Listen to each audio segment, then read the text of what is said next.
Merci à tous de nous avoir rejoints pour ce webinaire sur l'industrialisation du processus qualité avec HPQC et ADN Life Science.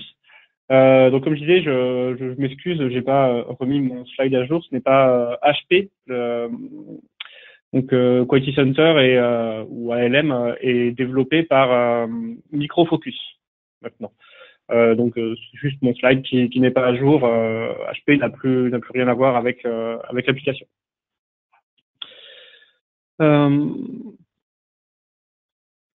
Donc je vais commencer. Donc on va parler des différentes fonctionnalités de QC,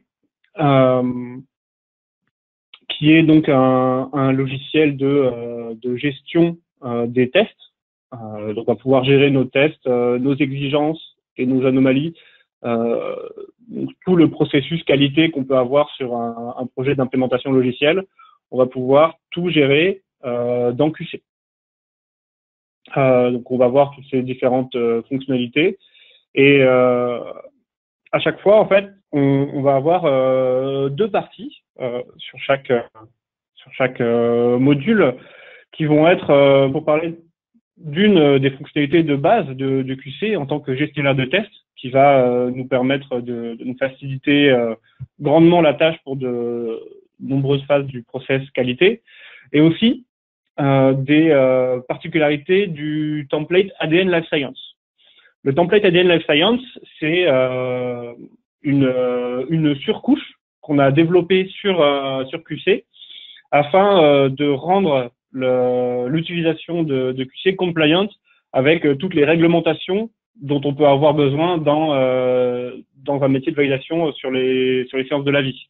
Donc que ce soit pharma, medical device ou n'importe quel autre corps de métier soumis à réglementation qui voudrait avoir une validation béton. Donc tout ça, ça sera par des gestions de profils, empêcher les personnes de modifier les tests quand ils sont validés, pouvoir sortir différents extracts.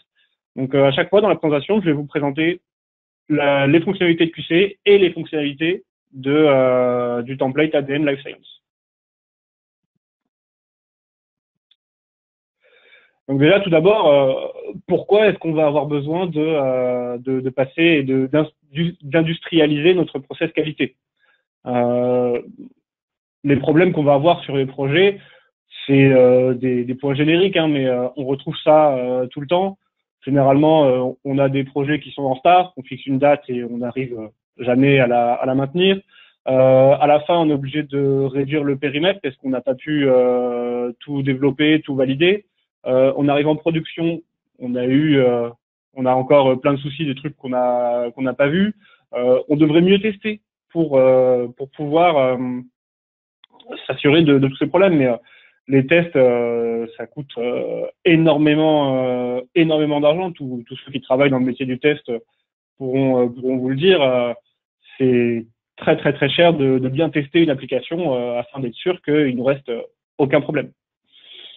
Et l'IT, on a tous des problèmes avec l'IT, avec les développeurs, encore en plus maintenant avec tous les développements qui se font offshore. On a du mal à discuter avec les développeurs. On n'est pas sur une base commune. Ça, c'est des problèmes que j'espère que vous n'avez pas sur vos projets, mais que malheureusement sont assez globales au monde des implémentations de projets, que ce soit dans les sciences de la vie ou non d'ailleurs. Donc au quotidien, on a des problèmes. On n'a pas assez de temps pour tout faire et on sait pas facilement dire ok, il faut enlever des fonctionnalités, mais on ne sait pas dire lesquelles. On va avoir du mal à communiquer avec les équipes. On a beau avoir plein de Skype, de dossiers partagés, mais quand ça reste sur des documents Word immenses qui contiennent toutes les spécifications, tous les tests, on a 3 fichiers d'anomalies différents pour gérer tout ça en fonction de l'équipe projet en cours. Personne est au courant. Il y a toujours des trucs mais attends, j'ai pas mis le fichier à jour parce qu'il n'était pas sur le dossier partagé. Enfin, tout ça arrive. Et on peut aussi avoir simplement des anomalies non reproductibles, tout simplement parce que, comme les tests coûtent cher, on n'a pas formalisé nos tests. Donc on dit là, j'ai eu un problème, mais je ne saurais pas dire ce qui s'est passé exactement. On ne sait pas ce qu'on a testé. Et quand on revient sur la prochaine version de l'application, eh ben rebelote, parce que comme on n'avait pas capitalisé, on est obligé de tout recommencer presque de zéro. Un autre gros problème, c'est on a nos managers qui nous demandent où est-ce qu'on en est sur le test, qu'est-ce qui va pas. C'est très chronophage d'avoir un bon reporting pour savoir, voilà, justement, je devais tester tout ça, j'ai tant de steps de tests à faire, combien il m'en reste, combien ça va. Ça prend énormément de temps pour fournir des infos qui, généralement, sont pas à jour. Où il manque des infos, et même si elles sont à jour, il a fallu passer beaucoup de temps pour les obtenir. Donc déjà, QC va nous permettre d'avoir une plateforme collaborative qui va faire que tout le monde va travailler sur le même projet, sur la même plateforme. Peu importe qu'on ait on a la MOA qui va s'assurer que tout se passe bien. Les développeurs et la MOE vont pouvoir avoir accès aux anomalies directement.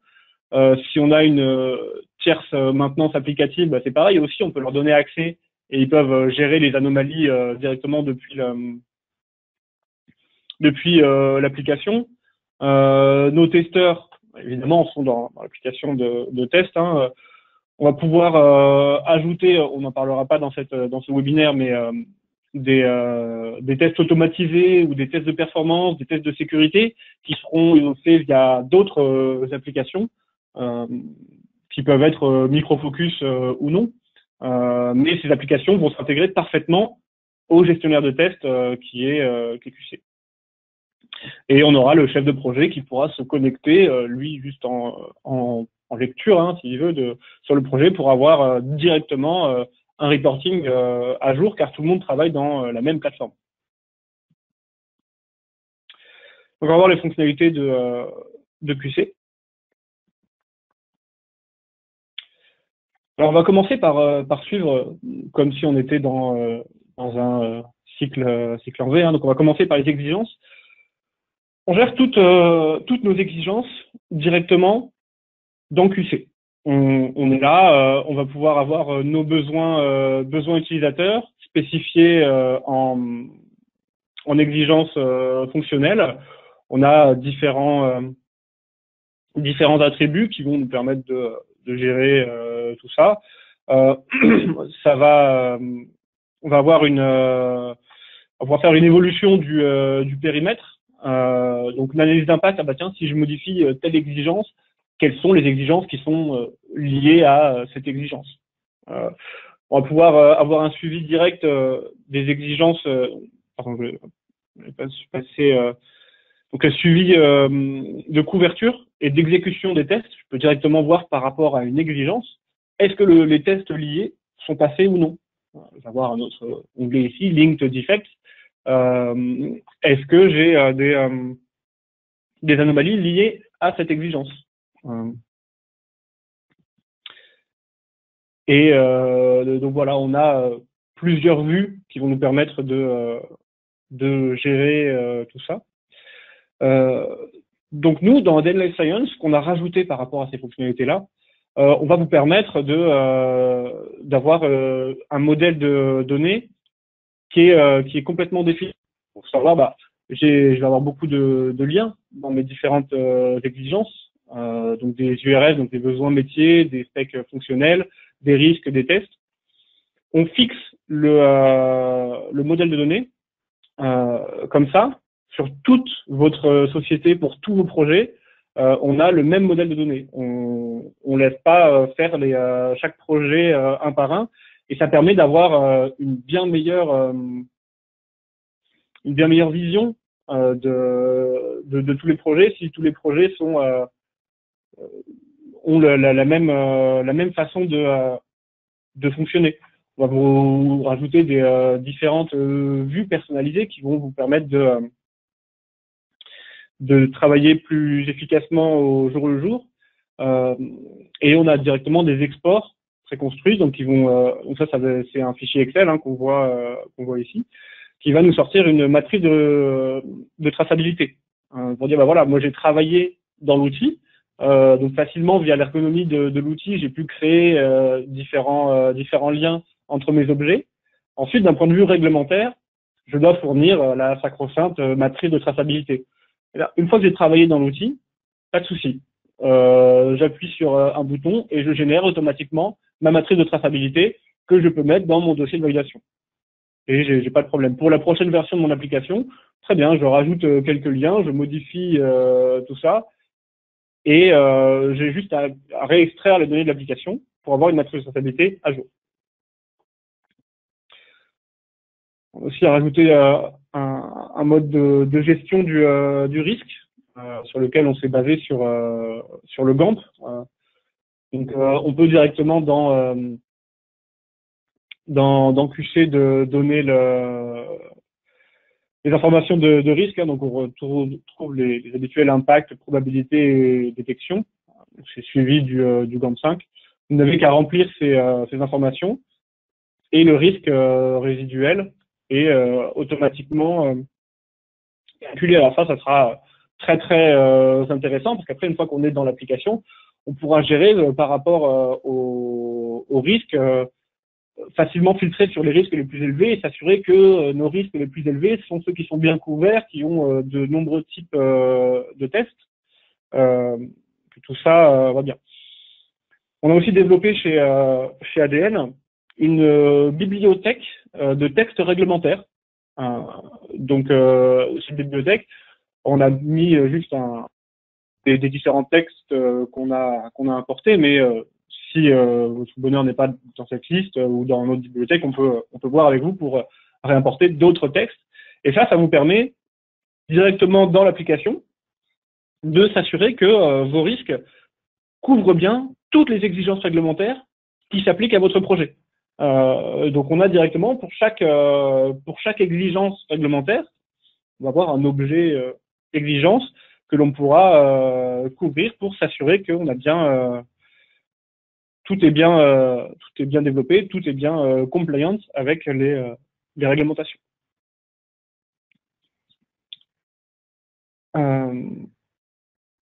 Alors j'en profite car on a une question pour vous dire, vous avez le module questions.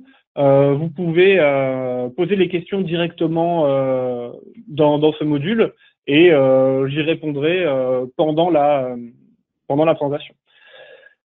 Alors donc on nous demande bonjour, y a-t-il un système de baseline branche? Oui, on peut faire des baselines, on peut développer mettre en place des librairies où on va donner juste un périmètre d'exigence pour ensuite faire une baseline de ce périmètre qu'on pourra stocker. On a aussi un système de gestion donc on peut avoir soit un système de baseline sur tout un ensemble d'exigences, ou alors on peut avoir une gestion de configuration fine sur chaque exigence. Donc c'est-à-dire que sur chaque exigence, on aura besoin de faire un check-in, check-out, et toutes les exigences seront versionnées avec un retour en arrière possible. Sinon, par défaut, on a juste des exigences que l'on peut modifier. Alors, qu'on peut modifier dans QC de base. Dans Deadline Science, justement, on a bloqué la modification des exigences une fois qu'elles sont arrivées à un statut ready. On a mis en place un petit workflow. Voilà, donc toutes les fonctionnalités de QC ou ajoutées par notre template ne sont pas présentées dans cette présentation. Si vous avez plus de questions, n'hésitez pas à revenir vers nous à la fin du webinaire. Donc on va aussi avoir la possibilité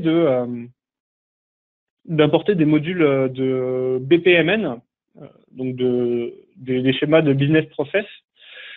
Alors tout ça, ça va nous permettre en fait de calculer automatiquement différents chemins. Donc on peut voir ça en bloc d'activité qu'on peut avoir sur notre. Donc on va importer directement ces schémas Et à l'import, donc directement en ayant créé notre schéma dans notre outil de modélisation, on peut importer ce schéma. Les exigences vont être créées, les chemins disponibles vont être calculés automatiquement, et on pourra ensuite s'assurer de la couverture de chaque chemin, donc de chaque process particulier de notre application. Donc, ça peut être une autre façon de voir la qualité, donc toujours par des exigences, mais par des exigences plus en type d'activité.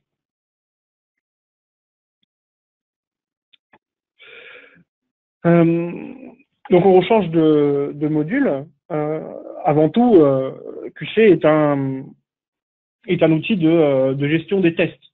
Donc ça va nous permettre de formaliser nos tests. Donc nos tests vont être comme des tests qu'on pourrait retrouver sur un document Word. On a un numéro de step, une description, un résultat attendu. Il n'est pas présent sur cette capture, mais on a un résultat attendu dans l'information.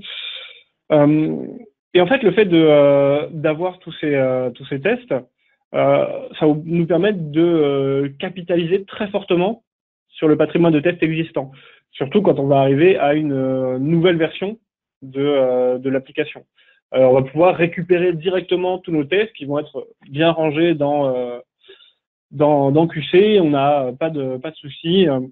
On récupère tout. On revient 2 ans après, 2 ans ou 6 mois ou 3 mois, peu importe, pour une nouvelle version de l'application.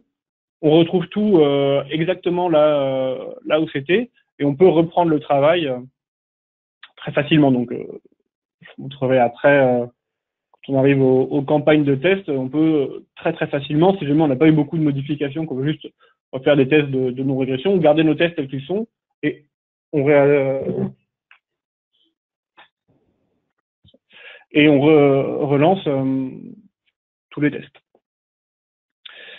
Donc on peut se réduire l'effort de maintenance de test. Attendez,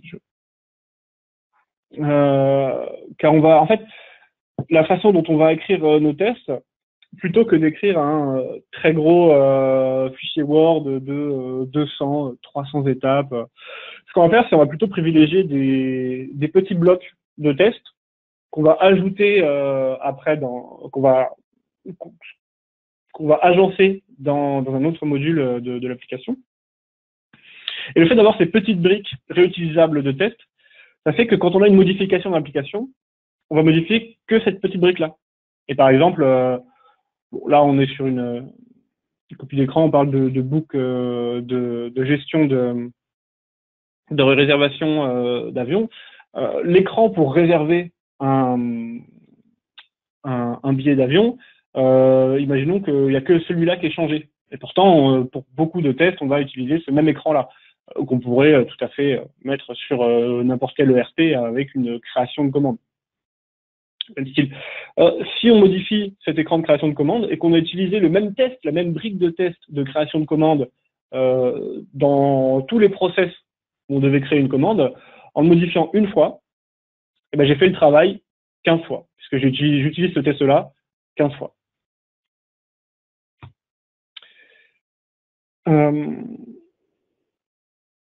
Donc on va aussi avoir différents attributs de tests et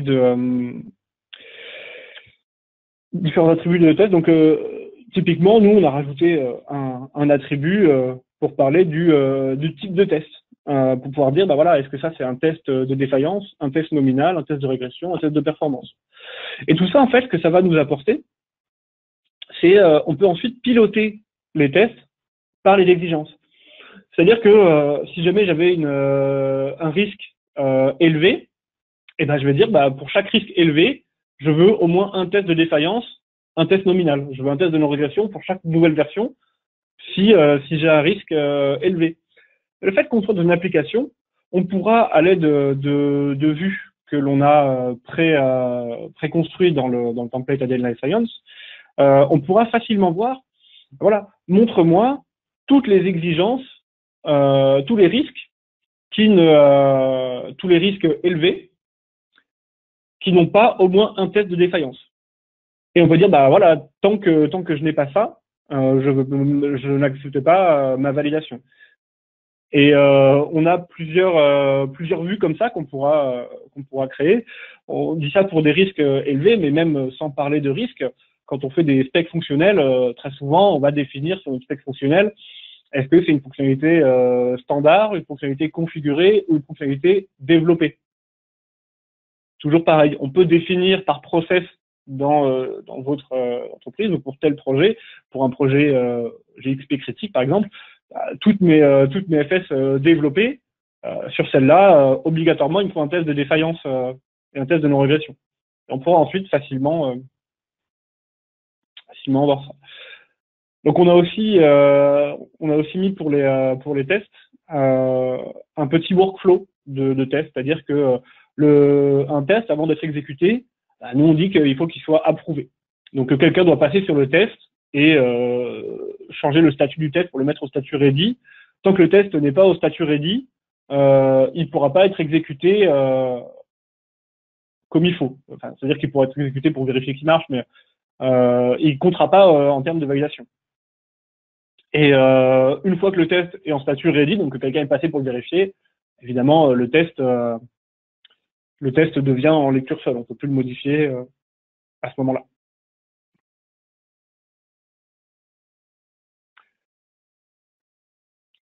Donc une fois qu'on a créé tous nos tests, qu'ils ont été validés, qu'on a bien tout défini, on va organiser nos campagnes de tests. Donc pour ça, on a une architecture, donc on gère ça par version de l'application. Ensuite, on a différents cycles de test. Alors notre cycle de test avec les différentes phases, ça va être une phase de QI, une phase de QO, une phase de QP. On va avoir différentes phases d'UAT. Enfin, après les noms, ça dépend de chaque projet. Une phase de test d'intégration, une phase de test d'UAT. On a une phase un cycle. Donc ici un dossier UAT1. Mince, j'ai eu beaucoup d'erreurs dans mon UAT1. Bon bah tant pis, je vais faire une phase d'UAT2. Pour faire une phase d'UAT2, rien de plus simple. Je reprendrai mon cycle, je fais clic droit, copier, coller, et je récupère tout. En fait, l'exécution des tests est complètement séparée de l'écriture des tests.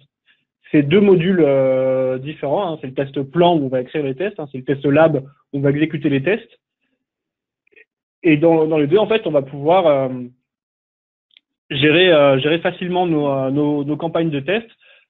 Dupliquer nos campagnes de tests, on pourra avoir le même test exécuté 15 fois, 20 fois, peu importe, à chaque fois, ça fera juste des nouveaux runs de tests qui vont être historisés. On retrouvera tout au même endroit, très facilement accessible, où on a différents rapports d'exécution pour voir où on en est. Donc on peut facilement analyser les tests, qu'est-ce qui s'est passé, puisque comme on vous a dit, on essaie de privilégier des tests avec un nombre d'étapes assez court, mais même si on avait plus, c'est pas très gênant. On revoit directement, tiens, ces deux tests-là sont passés. Le test de création d'ouverture de commande, celui-là, il n'est pas passé. Pourquoi? Je clique dessus, je vois une description. On met directement les pièces jointes dans le test, on retrouvera tout. Et quand on est en exécution, c'est là où on va pouvoir soumettre des anomalies quand malheureusement, comme ça se passe toujours, on aura quelques problèmes à l'exécution. On pourra directement soumettre nos anomalies depuis l'exécution du test. Alors nous, ce qu'on a développé en plus dans Life Science, on a rajouté une déclaration d'anomalie obligatoire sur des step fail. C'est-à-dire que dès qu'un step est fail, je ne pourrai pas continuer si j'ai pas déclaré d'anomalie ou associé à une anomalie existante, évidemment. On interdit la modification des étapes directement dans le run. C'est une fonctionnalité de QC. Enfin, techniquement, pour avoir un type de run particulier qu'on va appeler run brouillon, sur lequel on pourra avoir accès au manual runner et on pourra modifier directement pendant qu'on exécute les étapes. Évidemment, ça, c'est pas disponible quand le test est ready, qu'on fait la vraie validation. Bah, à ce moment-là, on a bloqué. C'est juste logique, mais QC n'a pas été développé en tête avec les exigences du monde pharmaceutique. C'est pour ça qu'on rajoute une surcouche dessus. On va aussi forcer les testeurs à remplir le champ actuel résulte. Dans les sciences de la vie, on a un petit peu l'horreur des cases vides. Et on va empêcher de modifier les résultats après exécution sans repasser par le manual runner pour ne pas avoir quelqu'un qui modifie discrètement les informations. Quand même dans le manual runner aussi, donc là c'est un autre pop-up, je vous remontrerai rapidement après toutes ces informations-là dans l'outil, hein, parce que là c'est un peu compliqué avec juste des captures d'écran. Mais on a la possibilité d'ajouter très facilement des pièces jointes aux étapes de test, directement stockées dans les étapes de test, dans l'application, comparé aux pièces jointes qu'on doit toujours récupérer après dans le fichier Word, dans tout ça. L'utilisation des pièces jointes est vraiment très très très très très facilitée quand on utilise les tests dans QC. Alors on a aussi un autre outil qu'on peut utiliser pour exécuter nos tests qui s'appelle Sprinter.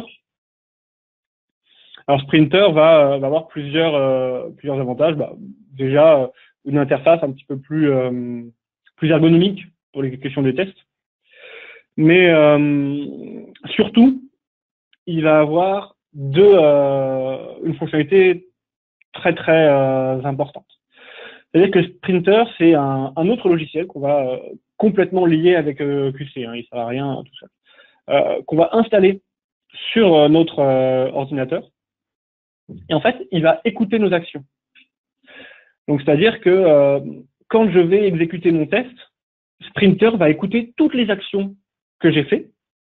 Et quand je serai, là, j'ai un écran SAP derrière, quand je vais faire mes actions, Sprinter va enregistrer les actions que j'ai faites. C'est-à-dire que peu importe ce qui est dit dans le test, si jamais j'ai cliqué sur tel bouton, rempli tel champ, il va enregistrer les données.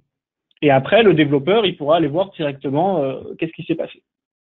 Ça a un autre intérêt, le fait que Sprinter puisse enregistrer les actions. C'est-à-dire que je vais pouvoir écrire mes tests de cette manière-là. D'accord? Donc, juste, je me connecte à mon application, je clique sur tous les boutons et toutes les descriptions de mes tests vont être remplies automatiquement. J'aurai, en tout cas, un modèle très précis. Donc là, ça a beaucoup d'intérêt.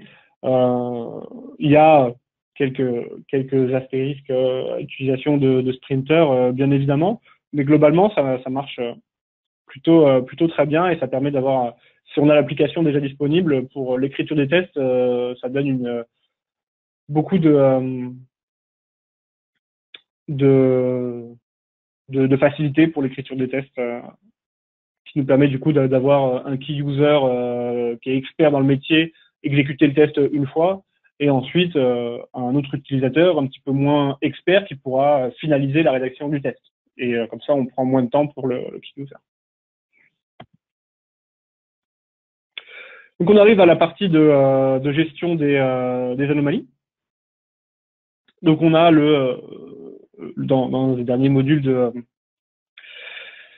QC, on voit toutes nos anomalies c'est une vue grille, hein, qui pourrait être comme un très très grand tableau Excel, mais beaucoup mieux. Où on pourra du coup ouvrir chaque anomalie sur chaque anomalie, on va avoir différents attributs. Alors nous par défaut, on a rajouté des attributs comme tout ce qui est criticité, sévérité, action plan, la root cause, qu'est-ce qui a causé l'anomalie, voilà toutes ces informations.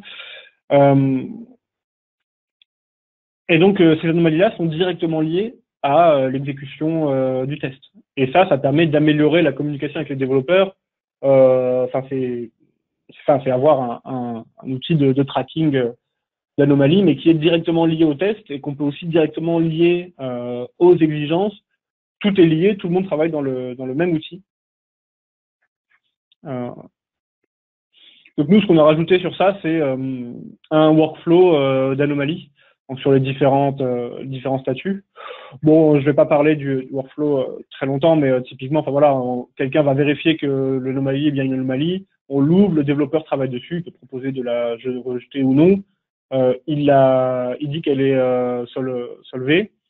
Soit le defect est GXP, auquel cas quelqu'un de la qualité va devoir dire est-ce que c'est bien bon ou pas. Si le defect n'est pas GXP, le testeur va juste pouvoir dire ok, mon anomalie est close. Voilà, afin de gérer tout ça, c'est un flux assez commun malgré tout.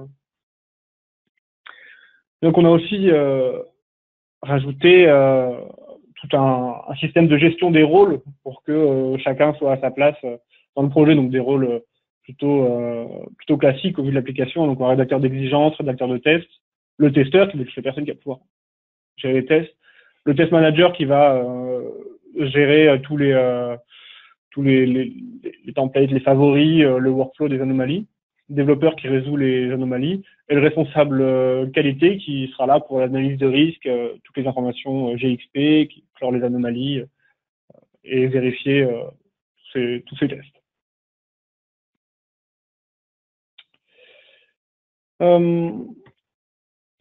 Il est quelle heure?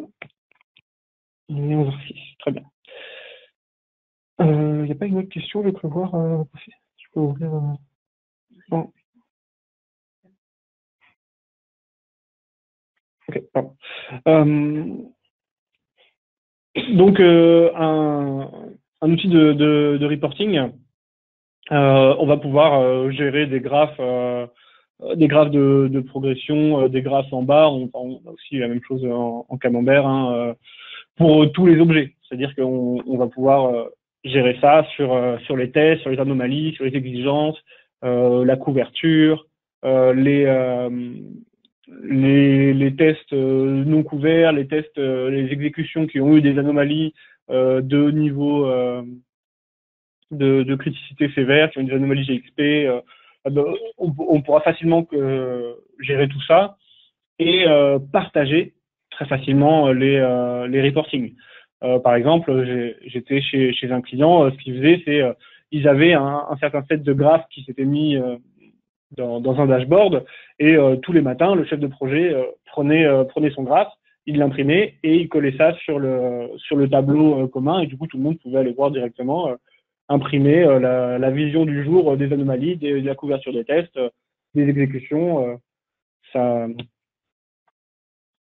ça permet beaucoup de choses et en instantané, quoi. Enfin, il faut configurer les rapports, mais encore, nous, vous en a configuré une bonne partie de rapports de base et après, vous pouvez facilement reconfigurer vos rapports. Ce qu'on a rajouté aussi, c'est le fait d'avoir un extract, parce que pour QC, sinon, est prévu de tout est resté dans QC. Mais bon, on sait bien que dans la pharma, malheureusement, les gens sont encore très papier. Mais il y a pas de souci, parce que si vous voulez rester papier, on peut vous fournir un extract Word de toutes vos exécutions avec les pièces jointes, les anomalies qui ont été gérées ça. Il vous suffit de cliquer sur un bouton et on a un rapport Word ou PDF comme vous souhaitez que vous pouvez soit vous pouvez avoir ce rapport et vous faites un extract de tous vos rapports et vous dites bah, très bien, on a utilisé HPQC, on a utilisé QC, Microfocus et on a fait tout ça, mais les tests, on a fait une sortie papier, on met une signature dessus, on garde ça dans un dossier et QC du coup ne devient juste qu'un outil qu'on a utilisé pour la validation. Ce qui fait foi, c'est ce qui sort en papier. C'est pas ce qu'on recommandera parce que ça rajoute du travail en plus, mais si c'est ce qu'il vous faut, très bien. Sinon, on a aussi beaucoup de clients qui font ce qu'ils font, c'est tout reste dans QC. Par contre, quand je me fais auditer, bah, l'auditeur, j'ai pas vraiment envie de lui donner accès à QC, parce que d'une, il va pas forcément connaître l'application. Et puis, si on lui donne accès à QC, s'il connaît, il peut facilement trouver beaucoup de choses qu'on n'aurait pas vraiment envie qu'il voit. Donc, l'auditeur nous demande des fiches de test, des preuves, des exigences, des preuves de maîtrise de responsabilité. On lui fournit tous les documents. Et bah voilà, il y a quelqu'un qui est avec l'auditeur et quelqu'un qui est derrière je sais pas, en back office, je veux dire, qui gère tous les rapports, qui va sortir les rapports sur demande de l'auditeur. Et du coup, on n'a pas de souci. Ça, c'est aussi beaucoup utilisé. Il y a beaucoup de gens qui font comme ça et ça fonctionne plutôt très bien. Donc nous, on va aussi vous rajouter dans le template Life Science beaucoup de favoris et de vues déjà faites, parce que ça, c'est vraiment quelque chose qui va faire gagner du temps aux gens qui utilisent l'application. Et malheureusement, les gens se font rarement des favoris, font rarement des fils, vont rarement dans l'application parce que ils ont déjà tout leur travail à faire. Donc c'est pour ça que nous, on facilite le travail des gens. Il n'y a qu'à cliquer dans favoris publics et tout ce que vous voulez trouver. Enfin, voilà, quand je suis en train de gérer ma couverture, toutes les FS et les risques qui n'ont pas de test, tous les FS qui sont bien couverts par les tests, toutes les URS qui ne sont pas couvertes. Dans les defects, on fait des différents groupes d'analyse pour faciliter le travail. Et on vous fournit aussi des bonnes pratiques d'utilisation via différents guides, différents petits mémos à utiliser, différentes des formations, tout ça. Et bon, j'ai pas de slide dessus, mais je vais vous en parler quand même. On peut aussi vous fournir tout un projet de validation de QC. C'est-à-dire que nous, on a fait une surcouche sur QC, mais toutes les surcouches et l'application en elle-même, si vous êtes dans un environnement GXP, vous aurez envie probablement de valider cette application. Donc, on a tout un projet, des exigences et des tests sur justement notre surcouche, nos développements, qu'on peut vous fournir en plus de la surcouche pour vous faciliter l'implémentation de QC dans votre entreprise.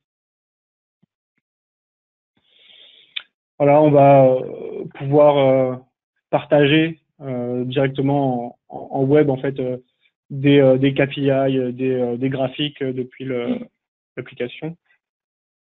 Et un autre petite fonctionnalité, on va pouvoir en fait faire des tests mobiles offline.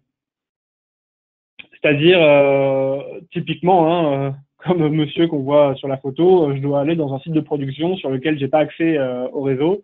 Pas de souci, je télécharge mon client sur Android ou un Windows, peut-être iOS maintenant, mais je suis pas sûr qu'il est déjà développé. Et je vais pouvoir faire mes tests en offline, c'est-à-dire je suis pas connecté, il n'y a pas de problème. Je télécharge mon test, j'exécute mon test et je recharge ça dans l'application après.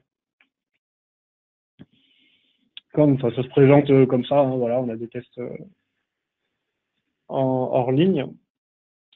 Donc, en conclusion, pourquoi utiliser QC? Une solution mature et reconnue sur le marché. Enfin voilà, c'est vraiment le leader de toutes les solutions de test. Il y a le quadrant je sais plus comment il s'appelle, mais enfin bref, qui définit très bien que QC, enfin c'est le leader dans le monde du test, quoi. On peut s'adapter au contexte, que ce soit pour des petites équipes ou pour des très gros déploiements, où on aura, il y a pas de souci. Pour des très gros déploiements, autant pour des petites équipes, ça peut être utile. Pour des très gros déploiements, vraiment, on y voit un intérêt tout de suite. Pour gérer le projet, dès qu'on part en plus en multi-sites, qu'on va avoir des testeurs sur différents sites, des développeurs qui vont pouvoir être à différents endroits, vraiment là, l'intérêt est immédiat. Et ça nous fait une gestion complète du cycle de vie des applications. Donc, un référentiel centralisé de tests, traçabilité de bout en bout, et ça accélère énormément le déploiement de nouvelles versions d'applications. Quand on a une nouvelle version de test, une nouvelle version d'application à valider, on récupère tout directement. On peut juste modifier les quelques tests qui nous manquaient. Tout est directement dans l'application. On a accès à tout l'historique. Vraiment, ça, c'est. Et donc, pourquoi utiliser ADN Life Science, donc qui est la surcouche logicielle que nous on a développée dans QC. Donc en fait, on a adapté cette configuration-là à la santé. On livre ça avec les exigences et les tests pour la validation de ADN Life Science. Et on a mis des garde-fous, tout ce qui était bloqué, tout ce qui se fait pas dans le monde de la santé. En fait, on a bloqué QC qui lui par défaut est très permissif. On a rajouté des exports, on a rajouté des workflows qui s'adaptent au monde de la santé. Toutes ces fonctionnalités sont activables par projet. En fait, nous on a développé un template et ce template est très configurable, que ce soit par rapport à différentes sociétés ou même projet par projet. Par exemple, je sais pas, je dis n'importe quoi. Le fait que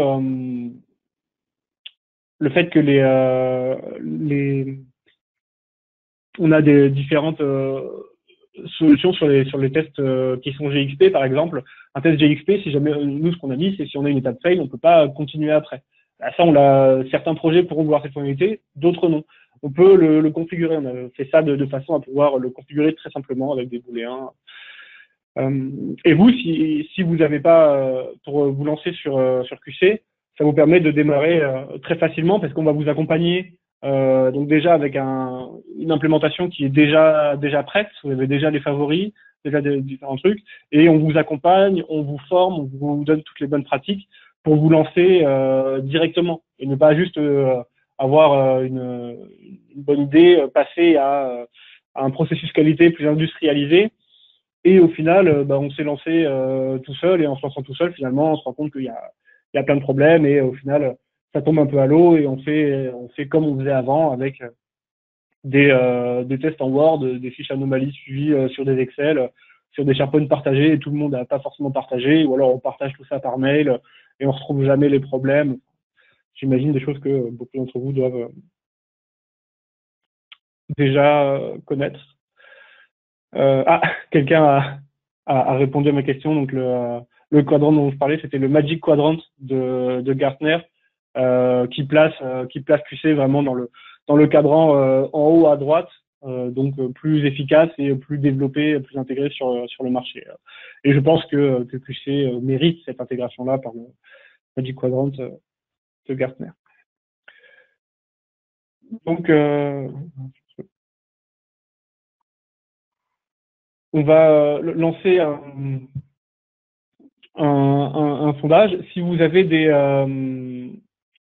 des questions, vous pouvez soit poser vos questions directement via le module questions, ou lever la main ou nous parler en chat si vous préférez énoncer vos questions à l'audio, si jamais c'est des questions plus complexes. En attendant que les questions arrivent, je vais vous montrer l'application quand même. Donc voilà, là je suis sur un projet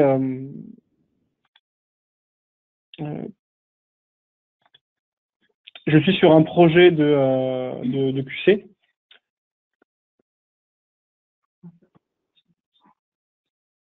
Il faut pas le sondage ? Ah d'accord. D'accord, donc bon,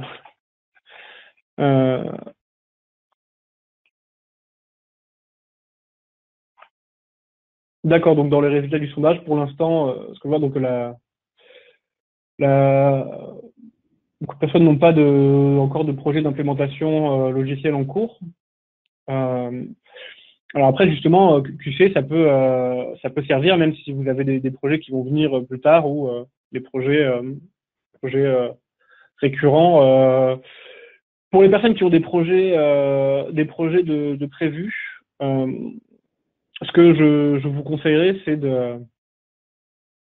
de vous y prendre le plus à l'avance possible, ne serait-ce que pour vous renseigner, vous décider est-ce que vous voudrez utiliser ou non un processus de test industrialisé via QC, le template ADN Life Science. Et pour les personnes qui ont déjà le projet en cours, c'est pas vraiment un souci non plus. Il faut savoir que on a différents outils pour récupérer votre existant et l'importer directement dans QC. Donc on peut importer très facilement tout ce qui est sous format Excel et chez ADN on a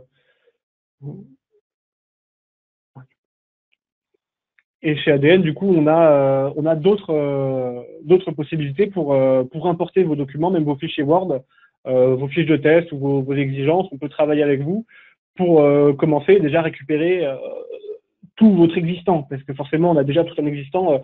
On ne peut pas le passer à la poubelle, loin de là. Donc, ne vous en faites pas. On peut récupérer tout ça, réimporter tout ça dans QC. Ça demande un peu de travail, mais vraiment même pas tant que ça. Donc, vous inquiétez pas pour l'existant, même si le projet est déjà en cours et que vous sentez que vous allez avoir des problèmes sur les risques. On peut tout à fait se lancer sur QC. Et souvent, en fait, il y a beaucoup de projets qui sont en cours, mais qui ne terminent jamais, enfin, ou à de très très longues échéances. Et c'est là où on y gagne encore plus. Alors, on va avoir ce qu'on appelle release et des releases et des cycles. Donc, je vais tout simplement pouvoir définir dans l'application. Voilà, j'ai plusieurs versions et dans chaque version, j'aurai différentes phases de test, mais enfin, voilà, j'ai fait mes différentes versions, j'ai défini tout ça. Donc je navigue dans l'outil. Donc là, j'avais des phases de test pour ma V1 ou pour ma V2. Pour ma V1, voilà, j'avais différents tests. Bon, alors là, c'est un projet de démo hein, qui a pas autant de données que vos projets de validation pourraient avoir. Mais voilà, donc j'ai fait tous mes tests et je pourrais très facilement, quand je passe de la V1 à la V2 ou pour passer à un nouveau cycle, tout dupliquer et récupérer toutes les informations ici. Quel est l'éditeur? Donc l'éditeur, c'est Microfocus. Ça a changé l'année dernière. Donc là, on voit encore HP parce que c'est la version 12.21 que vous voyez là. La dernière version stable est la 12.6, donc éditée par Microfocus. Et si on voit application Lifecycle Management, c'est le nom en fait QC pour Quality Center et application Lifecycle Management ALM qui est l'autre nom de l'outil. En fait, tout l'outil s'appelle Quality Center et application Lifecycle Management, c'est une édition supplémentaire qui permet des projets collaboratifs.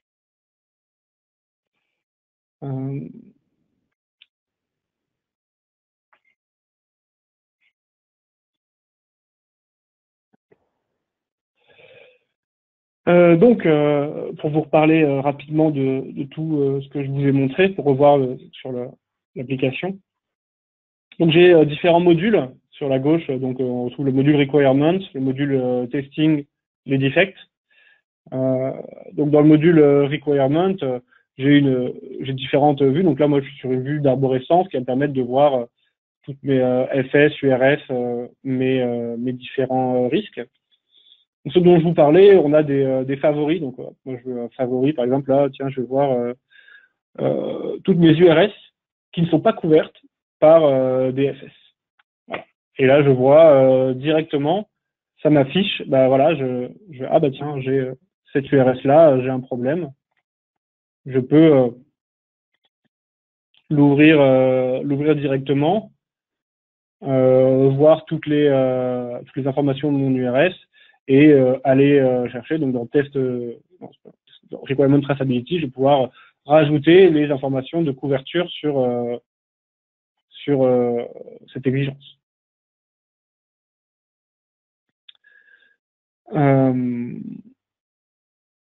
Donc le module test plan, comme vous parlez, test plan, test lab. Donc dans le test plan, ça va être une bibliothèque de tests non exécutés où je vais pouvoir gérer tous mes tests. Et en fait, juste, je les écris dans le test plan. Donc j'écris tous mes tests dans le test plan et je vais ensuite dans le test lab pouvoir définir des campagnes. Et dans chaque campagne, je vais aller chercher mes tests pour recréer mes campagnes de tests, pour recréer tous mes tests. Et là, du coup, je pourrais tout dupliquer à l'infini presque, hein, sans modifier mes tests non exécutés que j'ai ici. Donc, je suis passé dans le test plan où voilà, ce test-là, typiquement, est ready, donc il devient en lecture seule, je ne peux plus modifier le test et je sais qui a été vérifié. Donc là, c'est Stéphanie qui a passé ce test-là.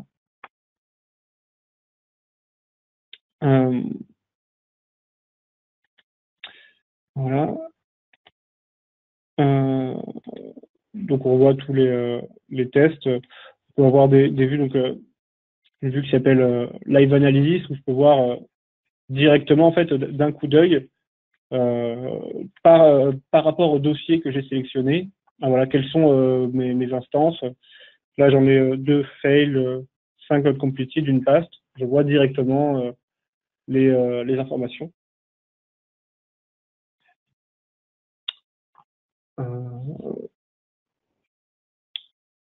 Personne d'autre n'a de questions.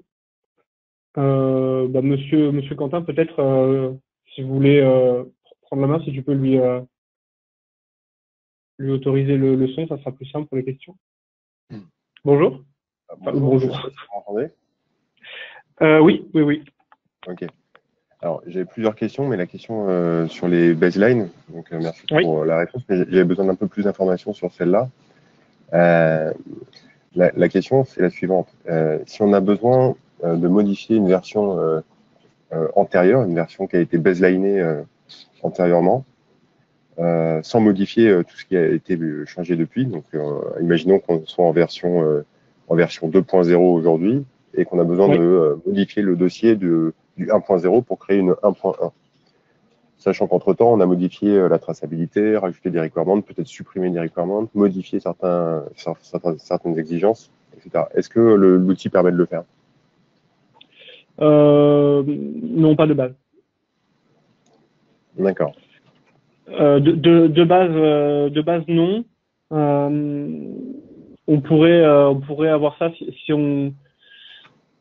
Alors, l'outil par défaut, c'est sûr que non. Je peux pas vous donner une réponse là tout de suite, mais en développement, j'ai une petite idée de comment on pourrait faire ça. Donc, on pourrait pallier à ça, je pense, avec un développement spécifique. Je pense qu'on pourrait développer quelque chose comme ça. Ok. Parce que j'imagine que en dupliquant dans différents dossiers, en récupérant les liens de couverture sur les infos. Je pense que c'est possible, mais ça demanderait du développement spécifique. Ok. J'avais une autre question qui était au sujet des signatures électroniques. Donc, vous avez dit que vous pouviez exporter des documents. Est-ce que ces documents sont signés, approuvés? Comment tout le système d'approbation ou de signature fonctionne? Pour l'instant, en fait, nous, chez ADN, on a sur le projet, sur le template ADN Life Science, on n'a pas de signature électronique. On a un autre template de projet où on a de la signature électronique. Donc, on saurait le rajouter sur le projet, via un module de signature électronique. C'est pas disponible directement dans le template, mais on a déjà développé la signature électronique en fait sur d'autres projets, donc on pourrait rajouter et remettre au projet. Donc ça veut dire qu'aujourd'hui, on avait la signature électronique. Ils ont un autre système pour peut-être archiver les documents qui ont été générés et pour les signer. Enfin, comment font vos clients aujourd'hui du coup? Alors nos clients aujourd'hui, soit ils exportent tout et ils archivent ça dans un autre système, Un autre système. Ok. soit ils restent dans HPQC avec toutes les restrictions qu'on a mis dans HPQC de lecture seule sur les tests validés, de gestion de tout ça, qui ne sont pas une signature électronique officielle, Ouais. hein, Ok. mais ils restent comme ça. Et quand il y a des audits, ils donnent les documents en PDF et ils montrent les dossiers de validation de QC à l'auditeur. Ok. Ben, c'est très bien. Et merci pour vos réponses. De rien. Si vous avez d'autres questions, n'hésitez pas à renvoyer votre question à Mégane, qui répondra ou qui me transmettra la question. Vous pouvez noter mon adresse mail. Je pense qu'elle doit être disponible dans personnel. Donc c'est cédric.mabilo, donc MABILEAU @adn.fr. Bon là en 1 heure, on est obligé de rester sur le PowerPoint, mais on peut très bien réorganiser une présentation supplémentaire